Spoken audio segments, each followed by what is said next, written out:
नमस्कार किसान भाइयों, जय जवान जय किसान।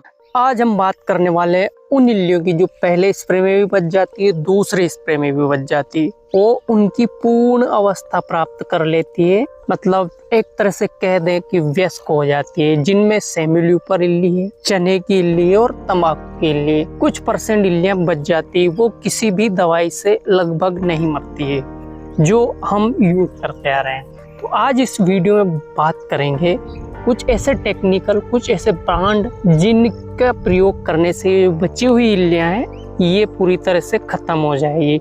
इन पर इनका 100% रिजल्ट रहेगा। तो आज हमें मारना है इन 3 प्रकार की बड़ी इल्लियों को। इनमें से कौन से टेक्निकल को कितनी मात्रा में लेना है, इनकी प्राइस क्या होने वाली है और इनके साथ हम किन किन दवाइयों का स्प्रे कर सकते हैं आदि सभी बारे में हम बात करेंगे।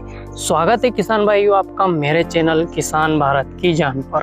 किसान भाइयों, वीडियो देखने से पहले चैनल को सब्सक्राइब कर लीजिए, वीडियो को लाइक कमेंट कर दीजिए और साथ ही साथ में हाइप करना ना भूले। किसान भाइयों, आपने देखा होगा, आपने पहला स्प्रे कर दिया उसके बाद भी कुछ इल्लियां बच गई होगी, दूसरे स्प्रे कर दिया उसके बाद भी कुछ इल्लियां बच गई होगी। ऐसी वयस्क इल्लियां पर लगभग बहुत सारी दवाई है, इनका कोई असर नहीं होता है। और ये अंत में जब हमारी सोयाबीन की फसल में फलियां बनने लगती है और उसमें दाना बनने लगता है, तब ये इल्लियां इस दाने को निकाल कर खाती है और जो छोटे छोटे फलियां होती है उनको कुतुर कर भी खाती है। जो विशेष करके जो चने की इल्ली होती है वो सबसे ज्यादा फलियों में ही छेद करती है। तो इनका नुकसान हम नजरअंदाज नहीं कर सकते हैं जब इनकी संख्या थोड़ी ज्यादा हो। इनको मारने के लिए आज हमने प्लान कर लिया है और इसी वीडियो में हम ऐसे 3 टेक्निकल बताएंगे जिनका प्रयोग करके आप इन इल्लियों का सफाया कर सकते हो।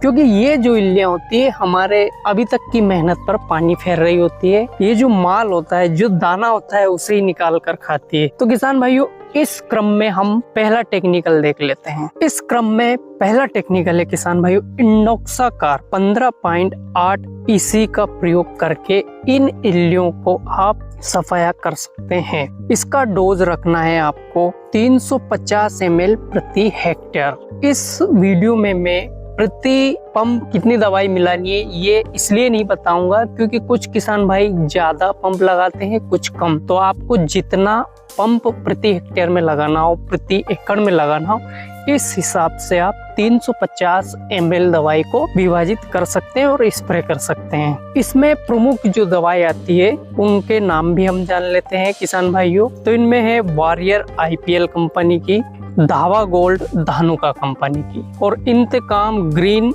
एग्रीटेक की। इनमें से जो आपको अच्छी लगे या कोई दूसरी कंपनी की आपको अच्छी लगे, इसी टेक्निकल में लेके आप स्प्रे कर सकते हैं। तो जो तीनों प्रकार की इल्ली है, हरी, सेमी-ल्यूपर, तंबाकू की इल्ली और चने वाली इल्ली को ये पूरी तरह से कंट्रोल कर देंगे। किसान भाइयों, अब देख लेते हैं हम इस क्रम में दूसरे नंबर का टेक्निकल। इस क्रम में दूसरे नंबर का टेक्निकल है किसान भाइयों, टेट्रानिलीप्रोल 18.18 SC फॉर्म में आप ले सकते हैं। इस टेक्निकल में एक बहुत ही चर्चित दवाई है बायर कंपनी की वायगो। या तो आप वायगो ले सकते हैं या आपको कोई सस्ता दवाई मिले इसी टेक्निकल में तो आप वो भी ले सकते हैं, क्योंकि वायगो इस टेक्निकल में सबसे फेमस दवाई है। तो किसान भाइयों, इसका डोज रखना है आपको 250 ml से तो 300 ml प्रति हेक्टेयर के हिसाब से। एक बार फिर रिपीट कर रहा हूँ कि इसमें प्रति पंप या प्रति लीटर कितनी दवाई डालना है ये मैं इसलिए नहीं बता रहा हूँ कि कुछ किसान भाई कम पंप लगाते हैं, कुछ अधिक। तो जितना आपको पंप लगाना है इस दवाई की मात्रा को विभाजित करके आप पंप लगा सकते हैं। लेकिन आपको ध्यान देना है कि आपको मात्रा लेना है 250 से 300 ml।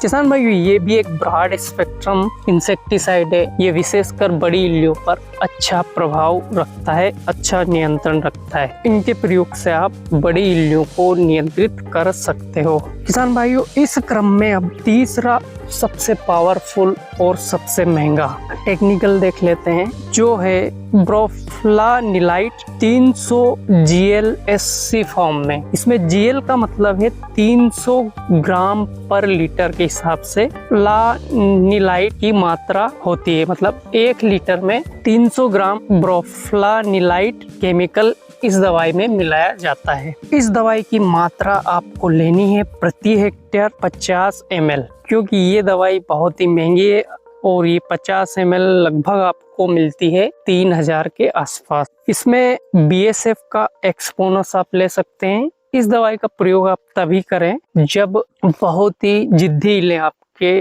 खेत में पड़ी है जो किसी दवाई से मर नहीं रही है, तो अंतिम में ये रिजल्ट दे सकती है। अन्यथा उपरोक्त 2 केमिकल हमने बताया है, उसका प्रयोग करके भी आप इन बड़ी इल्लियों पर अच्छा नियंत्रण प्राप्त कर सकते हो।